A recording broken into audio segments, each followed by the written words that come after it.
Jojo, apakah anak bicara di luar konteks? Di luar konteks. Nomor 24. Bentar. Booming free. 24 terfokus. Apaan?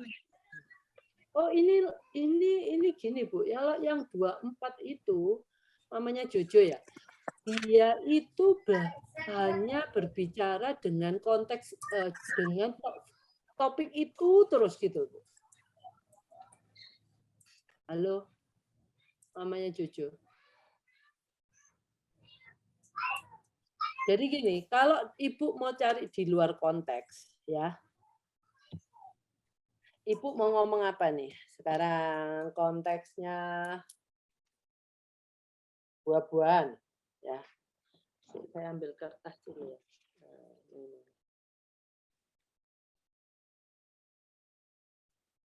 Kita mau ngomong semangka.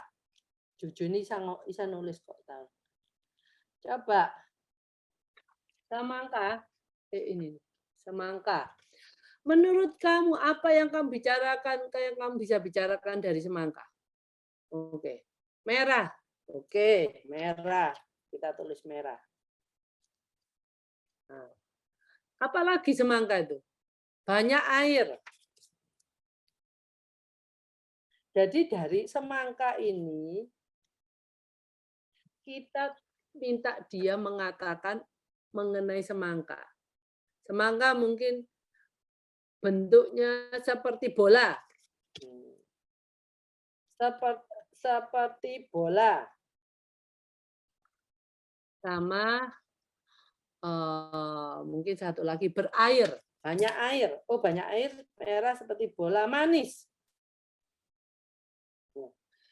Kalau mau melatih anak untuk supaya belajar di konteks dalam konteks, oke, sekarang kita ngomong semangka. Ya. Sekarang dia sudah punya 1 2 3 4. Kita bisa ngomong 4 dan dia ngomong, oke semangka. Kalau semangka itu merah. Merah itu apa? Warna di dalam semangka itu merah. Terus semangka itu banyak airnya. Jadi kalau dia anaknya sudah lumayan ngomongnya bagus, Ibu bisa tambahkan kalau haus bisa makan semangka enak, hausnya hilang. Seperti bola. Nah, seperti bola.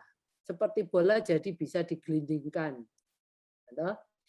Rasanya manis. Manis seperti apa? Kamu tahu nggak rasa manis selain semangka? Nah, itu kan sudah terfokus dalam konteks kan. Nah, ini latihannya. Jadi Ibu mau ngomong apa yang lainnya terserah. Yang dia suka, oh tambah enak. Tapi kalau dia yang suka itu sebenarnya nggak usah disuruh fokus, dia pasti sudah fokus. Yang tantangannya itu dia yang nggak suka, nggak tahu suka. Jadi Ibu harus benar-benar mendiskusikannya sama dia. Gitu. Oke, mamanya Jojo ya. Bu Yanti, Alvaro juga sensitif terhadap suara keras atau suara orang bicara terlalu berteriak. Gimana cara? Suara orang bicara selalu berteriak. Itu orangnya yang berteriak atau Alvaro-nya yang berteriak? Jadi Alvaro itu nggak senang suara keras. Sebenarnya suara keras ini suaranya memang yang nggak patut dia dengar, atau memangnya nggak terlalu keras-keras amat bagi kita, tetapi bagi dia nggak suka suara itu. Nah, jadi suara keras itu memang kalau yang ini memang nggak seperti suara orang bicara agak keras gitu ya, dia terus nangis. Nah, ini saya curiga anak Ibu ini kan fragile gitu ya. Dia enggak bisa kena sesuatu yang terlalu over gitu, over suara, over jadi gimana ya? Oke, saya ngomong ini aja dulu lah. Kalau dia enggak suka terhadap suara keras, ya kita ngomongnya memang sementara ini kalau kita nggak bisa menghindari suara keras itu, Ibu tahu ada yang kayak, headset itu, Bu. Pakaikan itu dulu. Kita mau nggak mau pergi ke sana, ke suatu tempat, ya, atau di rumah Ibu banyak orang. Kalau dia merasa terganggu dengan suara itu dan kita kan nggak bisa ngomong orang itu, kamu jangan ngomong." Kan nggak bisa. Nah, anak kita dikasih ini nih, Bu, headset, ya. Atau yang untuk buat orang musim dingin itu, Bu.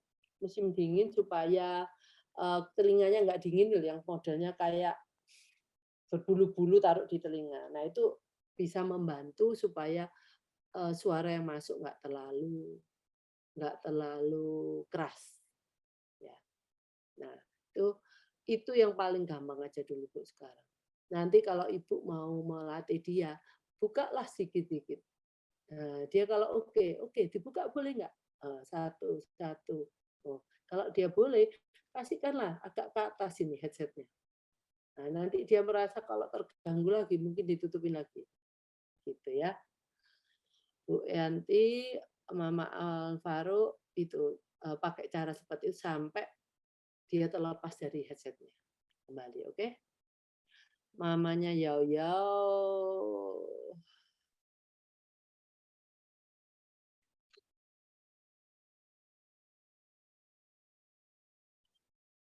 Ya, Bu, untuk mamanya Yao Yao itu dramanya itu karena dia tahu Ibu kalau gini, Ibu apa yang Ibu lakukan kalau dia drama di rumah? Nah, itu yang lain dengan apa yang kita lakukan kalau dia drama di tempat terapi. Nah, biasanya mamanya Yao Yao ya, Iya, sore Bu. biasanya yang saya tahu, kalau kita di tempat terapi kita nggak banyak omong. Kamu nggak seneng, ya kita nggak akan gini, "Ayo toh, kamu nanti ini," enggak. Nah, tapi kalau di rumah biasanya mama-mama kan gitu. Kalau dia nggak mau, "Ayo Yao, nanti kalau gitu, kalau nanti selesai nanti kita anu apa-apa," gitu kan. Ya, sebenarnya yang lebih efektif pada waktu dia di rumah menolak, Ibu diem aja. Ya, kan katanya dia banyak banget alasannya untuk menolak. Bolak-balik WC, mau minum susu, mau minum air. Itu semua Ibu ndak harus langsung berikan. Kerjakan ini dulu, selesai ini dulu baru.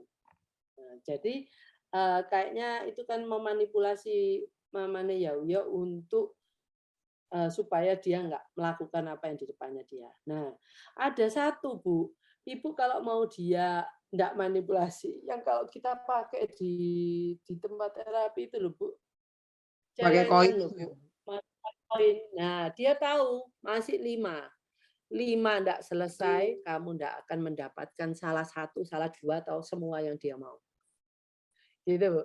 Kan sudah Ya, tahu peraturannya. 5 baru kamu tak lepas. Tak lepas nggak tahu kamu mau minum atau mau minum susu atau mau ke WC gitu. Itu, Bu. Nah, kalau Ibu mau menentukan ya supaya dia gini, restnya ndak terlalu banyak. Dia nanti mau WC, mau minum susu, minum air kan kelamaan, Bu, terus. Terus mungkin ada yang lain lagi acaranya dia ngomong supaya masa istirahatnya itu panjang. Ibu harus tanyakan, Ibu yang ribut-ribut itu bikin gambar. Atau kalau dia sudah bisa ngomong, "Kamu mau apa?" Nah, "Aku mau minum susu, minum air, sama main apa?" Nggak bisa. Kamu cuma bisa satu atau kamu cuma bisa 2. Gitu loh, Bu. ya. Tapi itu Bu Mingpei, itu terjadinya itu ya setelah baru-baru ini sih. Kalau dulunya itu kalau di rumah ya nggak apa-apa sebenarnya. Kalau misalnya kayak sama saya kan lebih sering kayak nulis atau apa gitu kan. Nah itu sekarang ini sama saya juga nggak mau, sama guru lesnya yang bukan terapis itu juga nggak mau. Terus sama terapis yang di rumah itu juga nggak mau. Gini loh, Tapi Bu. yang di rumah itu yang itu Bu, maksudnya yang lebih ke ini, kayak misalnya kayak sama saya kan kadang situ loh Bu, yang kayak disuruh merangkak gitu loh. Itu kan saya tanya di mata hati merangkak lancar, tapi kalau di rumah itu nggak mau, maksudnya nolaknya banget gitu loh. Loh gini Bu, semua itu kan semua itu bisa dibeli. Loh kamu enggak mau merangkak? Ya, karena ibu mungkin memberikannya, ayo kita merangkak. Loh enggak ya harus mau. Enggak, kalau enggak mau itu, kenapa dia enggak mau? Dia ngomong apa? Gimana cara nolaknya? Aku enggak mau merangkak. Pokoknya aku duduk gitu. Enggak, ya itu biasanya langsung lepas celana, mau terus habis itu nanti mau susu gitu. Nanti kalau dipaksa Nah, kan misalnya bolak-balik kan mesti saya akhirnya kan nggak bolehin ke kamar mandi atau nggak tak kasih kan susunya. Ya akhirnya kan nangis, nangis terus kayak badannya dikakuin gitu, nggak mau melakukan lah Bu Minggu. Tapi lama-lama ya mau sih. gini, kalau dia suka minum susu, kan ibu tahu kira-kira dia sukaan. Ibu tolong gelasnya yang isi susu ini taruh di mana? Ayo kamu ke sana merangkak. Ya Iya toh? iya. Merangkak, minum susu. Kamu ke sana, nah jadi semua itu ada harganya. Kalau dia, jangan biarkan dia itu menolak. Menolak itu gini, kita nawarin anak, yuk kita merangkak yuk. Oh, itu kan masih membuka peluang untuk menolak. Ngomong, ayo kita merangkak. Nggak ada omongannya itu, boleh nggak aku kalau ngomongnya gitu kan, boleh dong aku nolak. Aku capek, aku nggak mau. Gitu kan. Nah, kalau mamanya, ya sekarang merangkak. Kalau dia nggak mau, ambil itu di sana. Atau kita bantu dia. Ya. Kalau biasanya anak-anak kalau nggak mau itu, kalau nggak mau secara emosional, dia memang nggak mau. Kalau dipaksa ngamuk, dibantu itu loh marah. Aku Iya, nggak mau kok, gitu loh. Iya, marah nggak dia? iya marah. Jadi dia itu bukannya nggak bisa, tapi nggak mau kan? Iya, Nah, heeh, nggak mau. aku nggak peduli. Nah, kita harus tanamkan di dia. Aku tuh tidak peduli kamu mau atau enggak mau, tapi kalau waktunya terapi, kamu disuruh, ya kamu harus mau. Ini bukan soal skill-nya ya, Bu, ya. Kita Iya, sekarang ngomongnya tuh soal dia tuh harus tahu kalau kayak pemain di sekolah, kamu disuruh ya harus mau. Gitu loh, bukan terus ngomong, "Enggak lah, aku enggak mau lah." Lah kita loh zaman dulu kok ya enggak pernah mikir loh kalau kita mau nolak. Kita kan nurut-nurut semua. iya iya Bu. Tapi ada anak yang gini, tidak mau. Loh, kok bisa ya? Kok dia mikir tidak mau? Kita lu nggak pernah mikir nggak mau. Mau terus disuruh apa. Nah, anak-anak sekarang itu bisa seperti itu. Nah, kalau kita dulu itu mungkin kurang gizi, makanya nggak bisa mikir sampai itu. Nah, sekarang anak-anak itu gizinya banyak, terus bisa mikir sesuatu. Loh, kok bisa ya? Kamu kok ngomong gini? Nah, jadinya sekarang ini selama sesi terapi, kamu harus melakukan. Ya, kalau kamu tidak melakukan, ya, ibu mungkin bisa bikin ini loh, apa mana tadi list of reward-nya dia.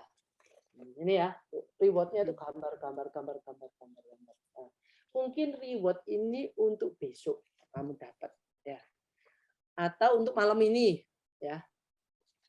Kalau kamu tidak mau satu, tak ambil satu loh reward-nya tidak ada. Tidak mau lagi, ya terserah kamu. Atau gini, kamu lakukan ini satu, kerjaan yang mungkin sama terapisnya, kamu milih mau reward mana malam ini. Oh, aku mau susu, ya tempellah susu. Jadi kamu yang mendapatkan reward itu susu nggak gratis. Kamu melakukan ini, mungkin apa yang lainnya, ada sisanya reward yang memang ada tersedia di rumah ya Bu ya. Selain Iya. susu, apa? Dia mungkin mainan apa, dia kayaknya seneng apa ya anaknya itu. Seneng Pasel. main air ya, puzzle atau apa. Terserah kamu apa. Jadi dia ngomong, oh aku kalau melakukan itu, aku boleh memilih rewardku. Gitu. Kan Ya anaknya ya. ibu itu pun sudah agak besar, udah ngerti, gitu loh. Jadi itu, oke, kamu mau nggak mau ngelakuin ini, terserah kamu. Kalau kamu nggak ngelakuin ini, aku loh yang ngambil reward-nya, tak ambil satu. Oh enggak, wis mending ya. Padahal ini kan not fair sebenarnya. dia ngelakuin, dia nambah. Kamu nggak mau ngelakuin, tak ambil satu. Jadi ini Mhm. itu kan dia masih belum bisa mikir, loh ini tidak fair loh. Sebenarnya kan tidak bisa ngambil karena aku yang mendapatkan itu karena aku effortku, usahaku. Heeh. Nah, itu cuma mau membuat dia mikir, kamu harus melakukan. Karena apa yang kayak nanti nih di sekolah, ya kalau kamu melakukan ini bagus, hasilnya apa? Ya itu di reportmu ulangannya dapat 80, 60 atau E. Sekarang enggak pakai itu E minus E minus atau B atau C ya. Atau smiling face atau crying face. Nah, itu kan anu nih. Nah, itu nanti Mhm. reward-nya kita kan beralih ke arah yang seperti itu. Kita nggak bisa seperti yang 3D ini. Itu, Bu. Iya iya, Bu. Nah, cuma ya itulah. Pokoknya pinter-pinteran sama mereka. Nah, dan kita jangan punya gesture, oh kamu boleh yes, boleh no. Ya, Ah, iya. lakukan ini. Gitu loh. Pokoknya do it and you could choose whatever you want. Just only one. Put it here. For tonight, for tomorrow is up to you. Iya. Ya, Bu. Saya Ini tahu ibu-ibu saya itu. mau tanya lagi. Itu kan Yoyo kan kalau kayak BAB sama kencing itu kan sudah bisa ke toilet sendiri. Terus itu dia kan sudah mulai spontannya untuk ngomong kalau mau apa itu kan sudah mulai keluar. Nah itu dia kan, tapi dia itu kalau pas kencing itu sukanya kan duduk di kloset itu loh Bu Mingpe. Terus, Senengannya itu kayak duduk di kloset, entah itu mau pipis atau senengnya duduk di situ nanti sambil nyanyi-nyanyi atau apa gitu kan. Nah itu dia kalau misalnya dia kayak lepas celana gitu kan mesti pas saya lihat kan mesti saya tanya, "Yoyo mau apa? Bilang dulu mau apa?" Gitu kan. Nah dia itu kalau bilangnya itu selalu mau Nah itu kayaknya sih dia tahu soalnya kalau nggak bilang misalnya kayak pipis itu kan saya suruh berdiri aja gitu, maksudnya nggak boleh duduk di oh, kloset gitu loh, Bu. Nah itu tapi dia selalu bilang mau entah itu atau nggak pokoknya bilang mau supaya duduk di kloset itu loh, Bu. nah,